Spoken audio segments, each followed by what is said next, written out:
You're listening to the SuperPower Up podcast with your superpower experts.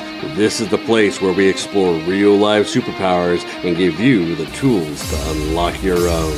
Hello, everyone. This is Tonya Dawn Recla, your superpower expert, and I have such a fun guest today. His name is Jim Palmer. He's a marketing and business building expert, and he wrote a number of books, but the one that I'm just kind of most happy about right now is the Just Say Yes. Create your dream business and live your dream lifestyle.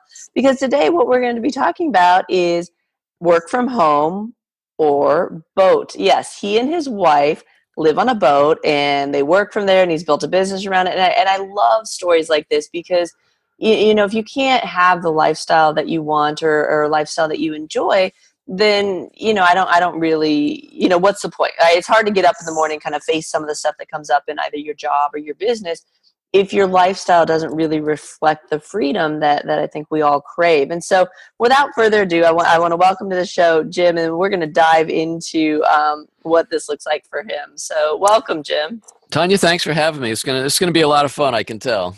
It is. I'll share with you all. Jim and I were talking before the show, and I'm like, oh, forget it. We should just start the recording because we were talking about so many really neat things and the intersection between the two of us and our perspectives. And so this will be a good talk. And to start it off, we're going to ask, what are your superpowers? My superpowers, well, I believe all my powers come from God, and He has blessed me with a really a very strong skill in terms of branding and marketing. And I think the second skill, which I've mastered probably in the last 5 years, and I started coaching 8 years ago, was really helping people push through their own self limitations. And my clients call it tough love, but you know, I can really get them to do things that they never thought they would do. And that's really, if you want to grow a dream business and make a significant income and achieve financial freedom, time freedom, things like that, that's not for the faint of heart, and everything has to go right to do that. And so that's I think that's probably my superpowers. Interesting phrase. It's so funny that you would say, you know, it's not for the faint of heart. I say that phrase probably 4 to 5 times a day, and it really is. You know, my thing is I attract a ton of people who are here to change the world. You know, that's kind of the whole perspective, that tomorrow's change agents are who we serve, and it's exactly what you're talking about. Like, I've gotten more and more vocal about, like, are you sure you want to do that? Like, are you really sure? Because trust me when I say that there will come moments that will challenge even the most courageous and brave of all of us. And so this goes back to kind of the lifestyle conversation with regard to, you know, I think a lot of us get into this for a number of reasons. We feel compelled to be of service in the world in some capacity, but also because I think we always have that kind of niggling feeling of like, I think there's more to this. Like, I think I can be doing more, or I can be more, or I can have more, maybe not in the sense of material items, but have more in terms of fulfillment. And I do think that motivates a lot of us. So how did you get into all of this and really seeking freedom and purity of lifestyle choice? It's really a journey, and everything happens, you know, over a kind of a path. I do a lot of Facebook Lives now, and I did one 2 weeks ago that I said, nobody escapes crap in their life. And it's like, you know, the going through crap will make you stronger. I'm assuming you go through it, but it also defines you, and it also helps make clear what it is you're supposed to do. Because you and I haven't discussed this, but I'm just guessing from the way you're talking. I think we're all here to serve other people. And I think there are things that I think everybody is blessed with a certain skill or talent. And not everybody, first of all, recognizes that. And then not everybody manifests that to be as great as it could be, if that makes sense. You know, we kind of just go through life. And so sometimes we have what I describe as a 3 a.m. holy crap moment where, you know, if you do decide to become an entrepreneur, or even in your personal life, if you're trying to go for a career advancement or something like that. But let me just go with the entrepreneurial example. So 3 a.m. holy crap moments, what I say, when you're laying in bed, you should be sound asleep. Your eyes are wide open. You're looking at the black ceiling. It's pitch dark in there, and you're going, you know, holy crap, I haven't had a new client in 3 weeks. Holy crap, I don't know if I can make payroll. Holy crap, I haven't paid myself, and I own the darn business. Holy crap, holy crap, holy crap. Everybody experiences a lot of holy crap moments in their lives. And what you do at that moment is really defines whether you're just going to keep going and muddling through, or whether you're going to excel and do something that will take your business to the next level. So how this all came about is, I started I lost my job when I was 41 years old. I was VP of marketing for a training company. I went through about 15 months of unemployment, and I also had cancer for the first time 12 months into my unemployment. So it was a dark, dark time for me, very scary. And I decided to start a business and become an entrepreneur in October of 2001. And I've been doing that ever since. And, about 5 years in, Tonya, I had a fairly successful business, but I was reaching a peak, and kind of, I didn't know how much I could keep growing by myself. I was a chief cook and bottle washer. Probably people could relate to that term. I was doing everything, and I was really maxing out.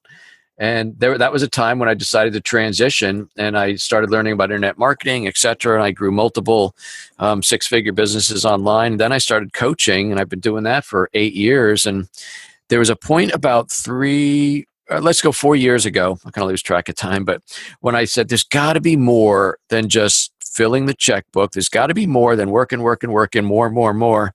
And that's about the time we bought our first boat, and Stephanie and I just love the boating lifestyle and spent weekends on the boat.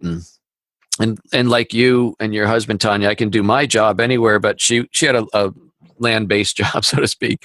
And when she left that last year, we were suddenly free. We said, well, what do we want to do with our lives? I was 58 at the time. She was 57. We'd raised 4 kids. We lived in the same house for 28 plus years. And we decided to sell the house and buy a boat. And one of the scary things was that, what I describe in the book, Just Say Yes, is the what ifs. The what ifs really start wreaking havoc on your mindset. Like, well, what if this? What if that? I've never driven a 50-foot boat before. I've never been in the ocean before, except on a ferry to Martha's Vineyard.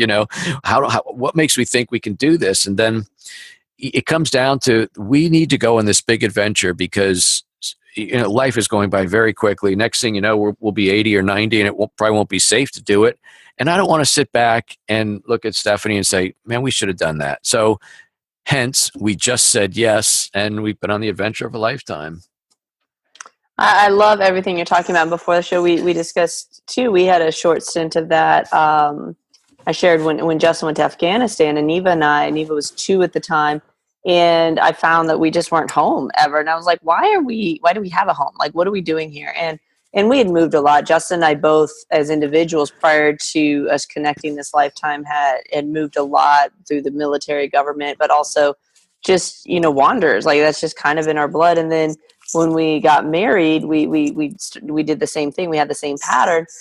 And the idea was that when he got back from Afghanistan, we would settle down. Like, we could really live anywhere. So why not figure out where we wanted to be? And we just kept traveling. And it was so freeing. And we talked about like how that starts to unpack certain belief systems that we have. Like we a lot of us shape our lives not even really knowing what motivates us to shape our lives.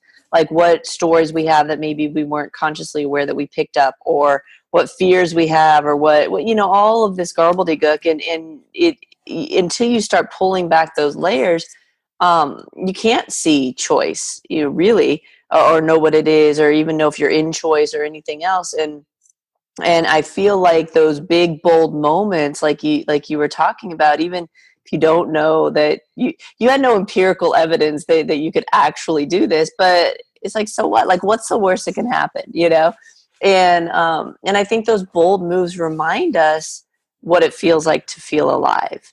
And it's easy to forget. It's really true. And when we moved on our boat in April of 2017, we didn't go on some tiny little, hey, let's go half an hour down the river on the Chesapeake Bay. We drove the boat to New England, which was 22 plus hours. And How does that not surprise me? And we drove through New York City and up the East River. We saw the Statue of Liberty, but I had to keep avoiding these big shipping barges and the taxis that take people to Liberty Island. And it was it was almost as bad as it is if you're in a taxi in New York, in Manhattan. It was kind of crazy, but somehow we did it. And I think when we got to Rhode Island, I don't think we took the boat out for a couple of weeks because we were pretty tired, but we kept thinking about, we kept saying, do you believe what we just did?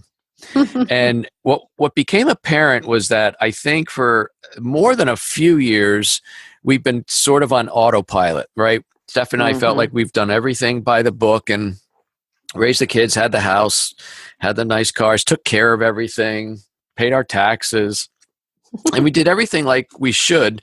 And the next step for empty nesters like us very often is going into a townhouse or something. And I started broaching that subject because I was just, with the lawn care and then shoveling the driveway and taking care of down trees. I was just tired of all that. And she didn't want to just move to a townhouse. I didn't really either. I just didn't want to deal with the constant maintenance. But then when she came up with the idea of living on the boat, it was like, holy smokes. It was like, boom. It was like you threw open the windows and all the sunlight came in and it was like, wow, that'd be really fun. Beautiful, beautiful. Well, we're going to take a quick break. We're talking with Jim Palmer. Before we do, though, Jim, where can people go to find out more about you? Dream Biz Group, dreambizgroup.com. It's a free Facebook group that I run and do an awful lot of free training for entrepreneurs and small business owners. Beautiful, beautiful. Well, we're going to be right back. Stick with us. We're talking with Jim Palmer about work from home or boat. So we'll be right back. Are you here to change the world? Do you talk about things like vibration, frequency, awakening, and consciousness? Are you pretty sure you have superpowers? The SuperPower Net is unlike normal coaching programs and conscious communities. We provide training, intuitive guidance, peer-to-peer learning, intensive one-on-one coaching, and a high vibrational network of people just like you. When you join the net, you get 24/7 access to a collaborative group of people who support you as you master your personal power and unlock your superpowers. If you're ready to use your superpowers to change the world, then join the SuperPower Net today. Visit superpowerexperts.com/the-net to learn more. Awesome. We're back. You're listening to the SuperPower Up podcast, and we have a delightful guest today, Jim Palmer, talking about work from home or boat. And really discussing lifestyle and decisions and freedom, and certainly a lot of people seek out entrepreneurship for that, but it's not necessarily, and then they end up not feeling free at all. But that's that's a whole other dialogue. But certainly you can pursue some of this stuff within job opportunities or contributing to other people's businesses, all kinds of different models. And I think that's what's so exciting about being alive now, is that we truly are able to choose. We have so many options, even in entrepreneurship. Business can look however you want it to. My favorite thing to open people's eyes to is the idea that you really can do it how you want to. I love when people come to me, they're like, I have to start writing, I have to blog, but I hate writing, I don't want to do it. I'm like, well, why would you? And they're like, well, because I have to. And I'm like, why would you have to do that? Like, I don't understand. And it's the messages that we pick up, and certainly your business, if you're building a business, you have to know a few things, right? You have to understand how to do marketing. You have to kind of understand strategy. You have to implement something, but there's a world of opportunity within each one of those subcategories. And so given that, Jim, how do you help people figure out that balance? Because we know we got to do it, but to even realize like that there are certain ways of doing it, or in ways that fit both into how we want our business to operate, but also into our lifestyle. Well, first of all, it's helping people get clear on what they want. Not everybody wants to live in a boat. Some people might want to, and a good friend of mine, right about the same time we did, sold their house and they're in an RV traveling the country. Other people just want to pay off their house or go sit on a beach or the mountains, or whatever it is you want to do. You should know what that looks like. And I mentioned that I had cancer. One of the gifts of me having cancer, and it's strange I would say that, but it helped me realize how short life could be. Because there I was, 41 years old, and I don't even know if I asked myself, gee, I wonder how much longer I have to live. But had I done that, I probably would have said, well, at least 40 years, right? I figured I was middle age. Well, for 3 weeks, I didn't know if I was going to, be alive past 5 years or not. And thanks to God I am. But, it helped me realize that there's a time for thinking and dreaming, and then there's a time for doing. And my favorite thing, it's one of the things I brought from my home office sitting right here in front of me on the boat, is I have a real nice hourglass, and it's always reminding me that the sand is running out. And so and you can't stop it, and sooner or later the sand will run out for all of us. And so when I'm talking with clients, and it's interesting, you mentioned, I think you were helping somebody with a blog. I was doing that with one of my clients today, and he said, yeah, I'm posting once a week. I said, well, that's not enough. He goes, he actually said, I want to go once a week for a while until I perfect it and I feel the quality's real good. And I said, yeah, do you think anybody that's going to read your blog is going to go, I'm really glad. Okay, I'm going to use the word John, but it's not his name. I'm really glad John's doing only once a week. And so when his quality's good, he'll then, I said, you're just getting lost in the noise. I laugh, but it's so easy to do. We kind of over logic ourselves sometimes. And I also said, by the way, if you blog 3 times a week, which I recommend, or 5 times a week, which would be even better, doesn't mean everybody who's connected with you is reading every blog. And if they start reading a blog, doesn't mean they're getting to the end. All they know is, boy, look at all the stuff that Jim is doing. God, he's got the podcast, he's doing videos, he's got the Facebook group, he's writing books, he's doing webinars, he's doing speaking, he does his own live, doing all this stuff. And the reason I do that is because it helps keep me up there in the conversation that's going on, hopefully in the minds of prospective coaching clients. And that's what's required. The amount of people who will start a business, it's very easy to start a business today. As you know, Tonya, heck, you can get free business cards from Vistaprint, for heaven's sakes. But the amount of people who take that business and actually turn it into a living, first of all, being able to at least replicate or do better than what you were making at a job.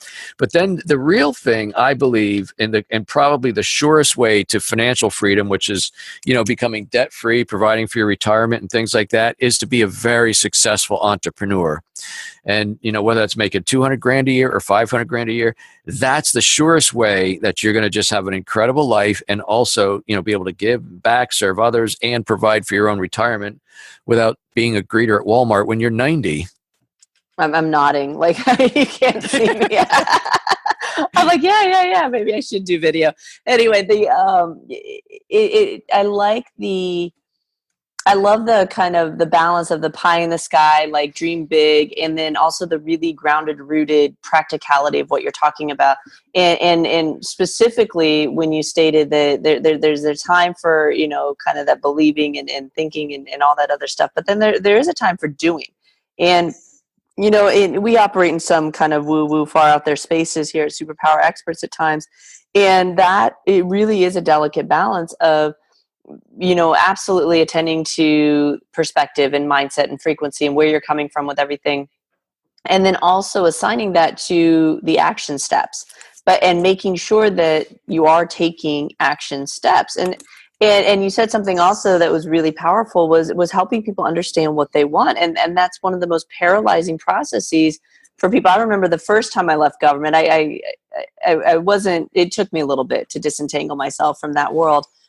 Coming out of counter intel, but it was the first time I left. I remember sitting on my couch for about 2 weeks. I mean, it was quite a while. I didn't sit there for the full 2 weeks, but I did get up. But it was like I really didn't know what to do with myself, and I had a business coach and I had assistants and stuff, but I sat there like, and through that process, I realized one, what a crappy employee I'd been. I wasn't real productive, but I think that's true for a lot of us of employee situations anyway. And I had all this time, and now there was nobody to kind of pit myself against, there was nobody to be in opposition to. It was just me. And so now all of that had happened, the boss employee or the soldier commander, like all of those kind of conflicts that could happen outside of myself were now brought inside of myself. And I was like, oh, wow. Like I had to both be my own employee and my own boss. And I was like, whew. And I had to really work through some stuff on that level. And it was such a great experience. And like I said, it took me a couple tries to perfect that. But it wasn't until the last time, which was, 7 years ago now, that it really stuck. And I was able to move forward with that, mostly because I did that with my husband and we're powerful partners in it. But it was such a fascinating experience. And in that time, I have to be honest with you, I had no idea what I wanted. I didn't even know who I was, And so I think that is a big challenge. And it sounds like that should be the easiest thing in the world, right? But I don't. Do you find with a lot of your clients that it's hard for them to kind of get clear about that? Well, you just like a doctor, they say, shouldn't evaluate themselves. I don't think you can coach yourself. There's certain things that you need to have pointed out to you. One of the biggest turning points was in my career as an entrepreneur was after about a year or two after I'd started my coaching business. It wasn't growing as fast as I want, and I decided I did what I preach. I ponied up and joined this high-level program where there were some very successful business coaches in there. And one of them on a break came up to me and said, "So Jim, I got a question for you." And I said, "Yeah." And he goes, "I know you have big dreams, ambitions," because I had already had my hot seat in the morning. He goes, "So I know what you're doing." And he said, "Jim, I also know what you're not doing." And I'm thinking, uh-oh, where's this going, right?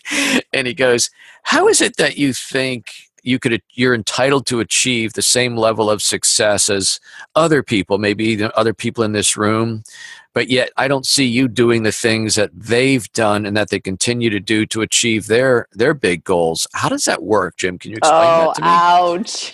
Oh my God, Tonya. Now, when I get embarrassed, I turn red, and my ears like turn twice the shade of my face. I swear you could melt ice cubes on my ears, and I felt my ears burn. I knew I had been called out because really up to that point, I was not out speaking that much. I wasn't doing my own live events. I've done 8 of my own Dream Business Academies now.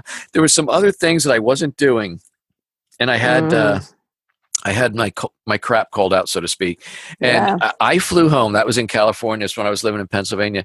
And for 5 hours, I just kept telling myself, never again will I be shown to be the wuss bag that I am. And I really, the other thing that happened to me, so that was, but you mentioned how people have, desire and then there's action. Well, there's a thing that I wrote about in my book, Decide, which is it's a way to overcome your fears. And it also has to do with something else you mentioned, Tonya, called, good boss, bad boss. That's you. When you become a business owner, there's nobody else above you. It's like you don't get called down the hall and say, "Hey, why didn't you do this?" Or "I need you to do this." And because I had such a fear of public speaking. And when I started writing books, and my first book, "Oh, Jim, come out and talk to us about newsletter marketing," and blah.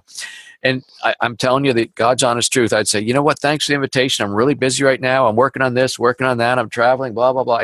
I made up some excuses because I didn't want to go stand in front of a group of people and talk. And then funny.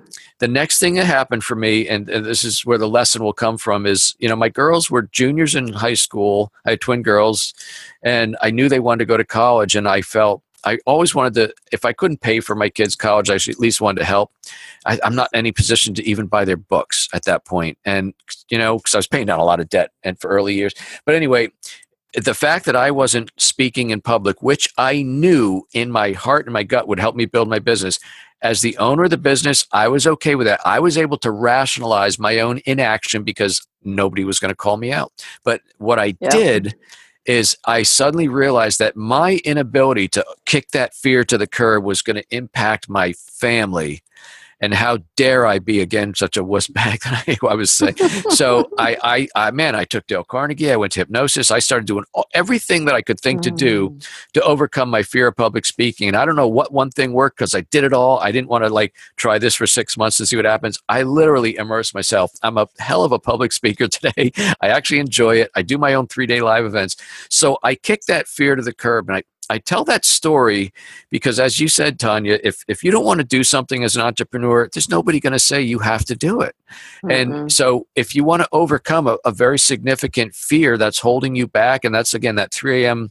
holy crap moment when you're alone with your thoughts and not putting on this happy, "Hey, yeah, life's great. Oh, things are great." When you're alone with your thoughts, if you personalize the result of your inaction and take it off of you, making whatever judgment you want. If you personalize the result of your inaction, that will help you get the courage to stand up, woman up, man up, and do what needs to be done. Beautiful. Yeah, it really is powerful, and it seems so simplistic. And I know a lot of folks who, especially the folks that we attract, in terms of, they've been gifted with amazing abilities or information or, very clear messages. And that was my experience. Like my marching orders were very clear, and no matter how much I resisted them, they just got louder. And, it's hard enough to accept that and to say, okay, I've got this, thing to do here, or did the voice of God just talk to me, or did my guides just talk to me, or did this creature just appear before, or whatever, however it comes to people. And so that's one level of it. And it's like, okay, am I crazy? Am I this? Am I going to accept this? Am I going to tell anybody that this happened? And you get the courage to do that. And then, no, I don't think enough of us are talking about, that's just the first step. Like, now you've got to figure out how to create the thing that's going to help you share that message. And so there's levels of bravery, there's levels of courage. And I'm very fond of the statement these days of like, it doesn't mean that you don't fear things. We don't eradicate fear. It's just you do it anyway.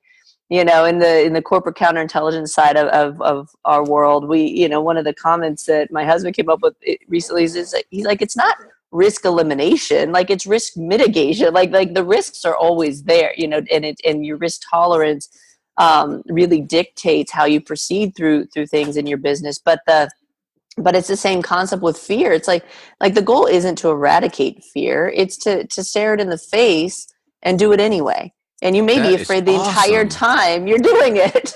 Oh, I love that. I might have to just apprehend that. Snag it. You can have it. Well, and it's funny, Neva, our daughter gave a keynote in front of 2,000 people at the end of last year. Yeah. Yeah, I know. It's unbelievable. But I was there and I witnessed it, and there's video. So it actually did happen. And I remember talking to her ahead of time. And actually, before she did this, she interviewed Sean Stevenson, one of the really powerful motivational speakers. She was talking to him about being nervous. And he goes, I think it's good that you're nervous. I think it shows that you care about what you're doing. Mm-hmm. And so that really helped her. So the evening of the event, and it was evening, like she closed out an event. It was about 10 o'clock at night, 9:30, 10 o'clock at night that she took the stage. And she was the last of 5 keynotes. And and we were talking with her beforehand, and she was nervous, but and the second she took the stage, though, was like, bam, like home, like she was just home, like she didn't have any of your experiences. Like it was like she was born to do this. But what was so fascinating was talking with her afterwards. She was like, Mom, my legs felt like jelly. They were like jelly. She goes, I was thinking everybody could tell my legs were like jelly. I said, yeah, but look at how powerful that is. That's how you felt inside, and she's been able to watch the video and everything else, but we were able to affirm in that moment for her, like that no one knew that, like you did it anyway. And even if people could tell, you did it anyway, and I said, you may never lose that feeling. You may always have a little bit of butterflies in the stomach and jelly legs and everything else. You may always do that, but you did it anyway, and it was such a powerful experience for her. I think that's amazing. The most terrifying minutes of a presentation are like the 30 seconds when you're being introduced and you can't like go anywhere. You can't like, go to the trapped. drinking fountain or the bathroom. I'm about to go up there. Holy crap. This is it.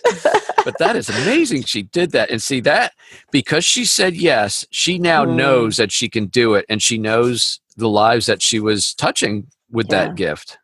I'm so glad you brought it back to the saying yes, because that's really what enthralled me about your book, and it's something that I've adopted here lately in a much more vigorous way. I've done it through periods of time, but just that passionate, enthusiastic yes to life and to opportunities, and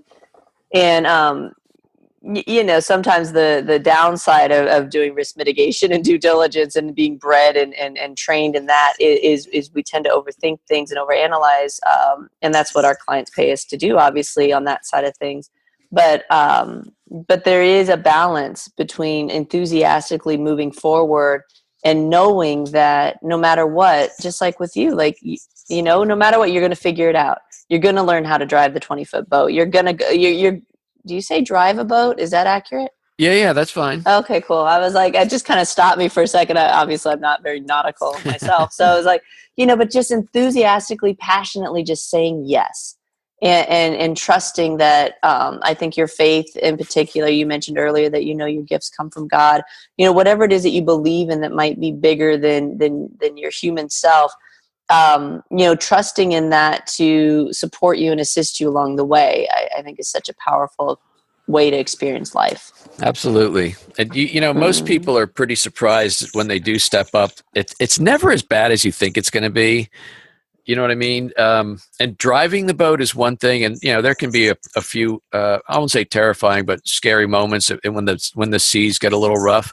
But for me, early on, the hardest thing was docking the boat, either taking it out of the slip or, more importantly, putting it back in the slip without doing any damage.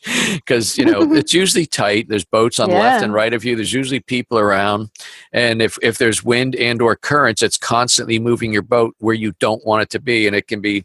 And from where I am today, from where I was last April to where I am today, I'd say my confidence has doubled, and probably another 6 months or a year, it'll probably triple. And that only comes from experience, but it all started saying, okay, I'm going to get in the boat and we're going to make this thing work. Beautiful. I love it. And so often our fear just paralyzes us and keeps us from that. Anyway, Jim, I think I could probably talk to you for a week and swap stories and all kinds of fun stuff. But in the interest of time, we're probably going to go ahead and close this out. Let's remind folks again where they can go to find out more about you. So my home base website is getjimpalmer.com, getjimpalmer.com, but I have a free Facebook group called Build Your Dream Business Now. So if you're in Facebook, you could put in Build Your Dream Business Now, it'll come up, or you could just type in Dream Biz Group. That's dreambizgroup.com. That'll take you there. It's free to join. I'm doing all kinds of free training and stuff, and just to try and help as many entrepreneurs as I can. Beautiful. Well, I love your spirit and your energy and your zest for life, and how you're pushing the bounds of what's possible. And I just appreciate knowing that you're out there doing your thing in the world. So thank you. Thank you. It's a wonderful show. It's really great to meet you, Tonya. Oh, awesome. You also. And to all of you out there, as always, we appreciate your loyalty. Thank you for listening. Until next time, go out, uncover your superpowers, and change the world. Take care. Are you ready to discover your superpowers? Go now to superpowerexperts.com and discover your superpowers today.